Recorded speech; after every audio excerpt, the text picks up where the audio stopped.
I think he thought she should be blonde, and I think he said everybody knows all mermaids are blonde.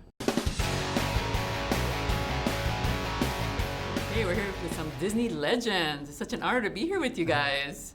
Thank you. Glad you're here. Yeah, you guys are Disney lifers. I guess so. 45 years and 39 years. 39 years, yes. Wow. I mean, it must be great to work for a company like Disney and create all these marvelous movies.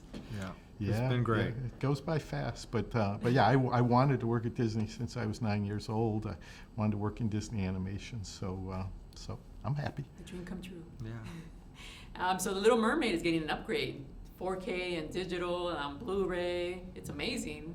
So are you involved with the process of how do they take a 2D film and make it into a, upgrade it basically? I'm involved in the picture and sound. They call me back for that. It's just technology allows you to. It's the same movie. It's just a little better in terms of the if you have Atmos sound, that Atmos sound is full surround. It's a whole remix of the soundtrack. And picture-wise, it's just a little more precise. The colors and everything just a little more vivid. There's just the technology has improved in that respect.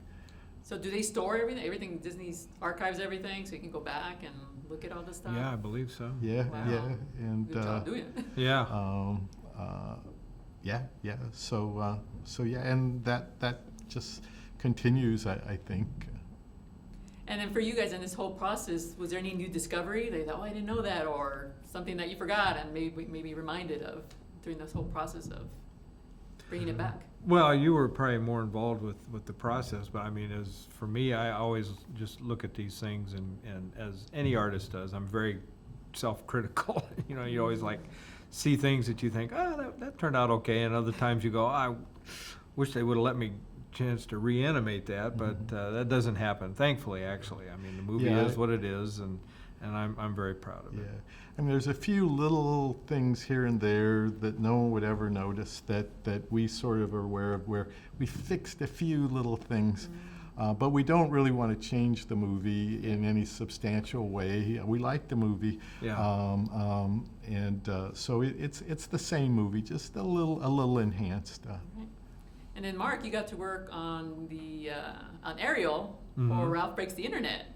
I mean, that must have been like amazing to do in 3D. Yeah, well, I hadn't. I mean, I did a 2D test for Ariel for the princess sequence. They brought me in, and I was kind of the princess consultant for that sequence. So, because when I looked at that group, I realized that I was responsible for almost half of them. They had 14, and I was, almost half of them were characters that I animated.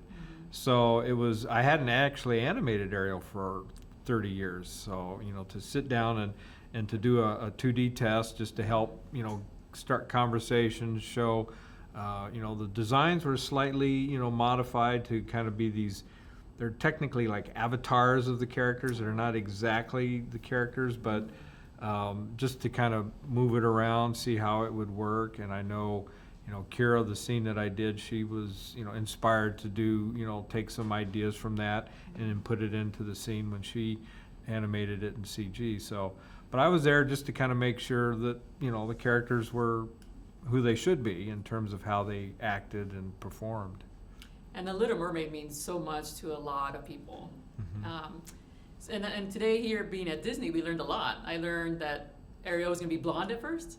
I think Jodie mentioned that she's supposed to be blonde, and then. Well, we never thought of her as blonde. I mean, in our script, John Musker and I, she was a redhead from the beginning. I think Jeffrey Katzenberg, when he found out she was a redhead, which he didn't know for a while because the initial animation was all black and white, I think he thought she should be blonde, and I think he said everybody knows all mermaids are blonde. That was one story. The other story was the Tyco company, who made the original Ariel dolls. At the time, when they saw that she was a redhead, they were kind of horrified because they said, all of our research shows that redheaded dolls do not sell. And we said, well, sorry, but she's going to be a redhead, and we stuck to that, and the dolls did sell. So there you go. That's right. Plus- Stick to your guns. And just a year or so prior, I mean, the studio had come out with Splash, which had, Daryl Hannah as the mermaid, blonde.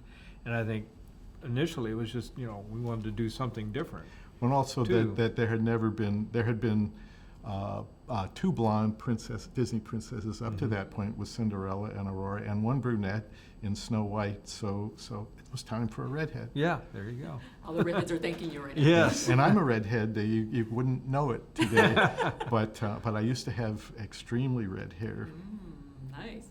And then also you told a story about Flounder. Flounder had an arc, but you had to cut that. Is that Yeah. on the Yeah. on the extras? Or? It may be on some extras. I don't know if it's on this particular version, but that's true. That's true.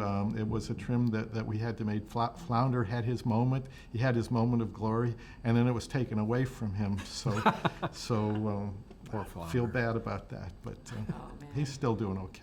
I think that deserves a short. We Oh, could do there that. you go. We could do that. Flounder's Founder's Revenge. or Flounder's something. in 3. Yeah.